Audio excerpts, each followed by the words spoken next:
আজকে সেই দিন, মানে আজকে সেই ফাইনাল ম্যাচ যেটা হতে যাচ্ছে আমেরিকাতে, আর আমরা দর্শক হিসাবে টিভিতে দেখতে যাচ্ছি সেই ফিফা ওয়ার্ল্ড কাপ।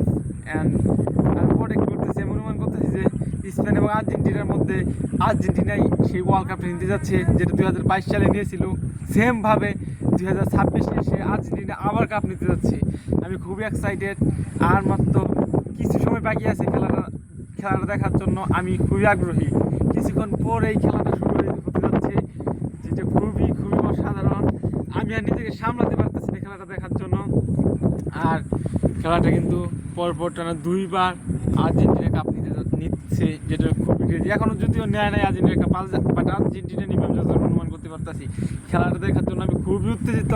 খেলাটা এখনও শুরু হয় নাই, আর আমি যখনই শুরু হবো তখনই খেলাটা দেখবো। এই খেলায় অনেক মারামারি, কাটাকাটি, হান্নাহানি, কত কিছু হচ্ছে। এই খেলাটায় আমার দেখতে হবে, এবং এই খেলাটার জন্যই এত কিছু। খেলাটা শীঘ্রই দেখবো, যেটা হতে যাচ্ছে আমেরিকাতে, আর আমরা দেখবো বাংলাদেশ থেকে।